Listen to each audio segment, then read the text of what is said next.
ये देवेंद्र फडणवीस की फोटो है। औरंगाबाद के अंदर हर चौराहे के ऊपर लगाई गई है। क्या लिखा है उसके ऊपर? छत्रपती संभाजीनगर ने भगव्याची शान राखली। तुमच्यासाठी भगव्याची शान राखली आणि आमची मुली जेव्हा हे म्हणतं की नहीं आम्ही हिरवा रंग मुंब्र्यामध्ये हे करणार आहे, तर इतका वाइट कि उसके ऊपर आप है तो डराने धमकाने नोटिसेस इश्यू करने की बात कर रहे हैं करके। अब मैं आपके जरिए ये तोतले को बोल रहा हूं कि तुमने इस बच्ची के, छोटी बच्ची है, पहली मर्तबा जीत कर आई है, उसका जोश है, लेकिन मैं अगर बोल के जा रहा हूं, अब तुझे चैलेंज कर रहा हूं मैं कि मेरे खिलाफ तू क्या कार्रवाई कर सकता है, क्योंकि कायदे कानून हमको भी अच्छी तरीके से समझ में आते हैं। हम कोई डर के दब के झुक के है तो ये करने वाले हैं, ऐसा नहीं है। और मैं एक बार फिर से ये बताना चाहता हूं, अगर तुम्हारी भारतीय जनता पार्टी की हुकूमत है महाराष्ट्र के अंदर और तुम ये समझ रहे हम कुछ भी करेंगे, मुंब्रा के अंदर अगर दोबारा ये तोतला यहां पर आया तो एक बात समझ लेने का, मैं दोबारा यहां पर आऊंगा और भरे चौराहे के ऊपर बड़ा स्क्रीन लगवाकर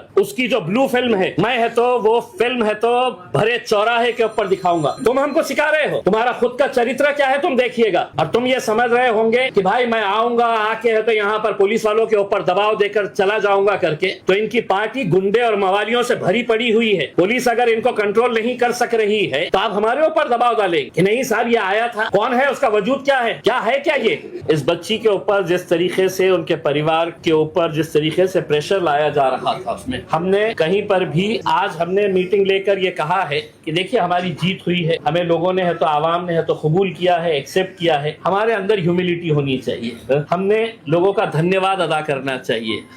हमने लोगों के अंदर एक पैगाम देना चाहिए कि साहब इतने सारे लोगों ने हमको वोट दिया है, अब हम मुंब्रा के विकास के लिए आगे बढ़ना चाहते हैं। मुंब्रा का विकास करते वक्त जब हम सड़क की बात कर रहे हैं तो सड़क के ऊपर कोई एक जाति के लोग नहीं चलने वाले हैं। जब हम कचरा उठाने वाले हैं तो वो कचरे की बदबू सिर्फ एक समाज को सताती है, दूसरे समाज को सताती है, ऐसा नहीं है। ड्रेनेज अगर है, इंफ्रास्ट्रक्चर अगर नहीं है, तो ये सब चीजें जो है हम मुंब्रा के विकास के लिए, लेकिन सारे लोगों को तकलीफ इस बात की सता रही थी कि एमआईएम 125 सीटें कैसा जीत गई, गोवंडी के अंदर है तो हमने मुंबई में 8 सीटें कैसा जीत गए हैं, मुंब्रा के अंदर हमने 5 सीटें कैसा जीत गए हैं करके। भाई आप लोगों की ये जिम्मेदारी थी कि एक यंग लड़की, पढ़ी लिखी, हाईली एजुकेटेड बच्ची, जिसको कितने दिन सताया गया है उसके परिवार वालों को कि हम टिकट दे रहे, अभी दे रहे, सुबह दे रहे, रात में दे रहे, आधी रात को दे रहे हैं करके, उसमें मेहनत करे, रास्ते के ऊपर आए, लड़े झगड़े, उसके ऊपर पुलिस नोटिस दे रही है। और नोटिस देकर हमने कल साफ कर दिया था, मैंने खुद ने, मेरे पार्टी के अध्यक्ष बैरिस्टर असदुद्दीन अवैसी साहब ने, हमने अपने तौर के ऊपर यह फैसला किया था कि शहर ने जो भी स्टेटमेंट दी है वो पार्टी का स्टेटमेंट है, पार्टी उसके साथ पूरी तरीके से खड़ी हुई है।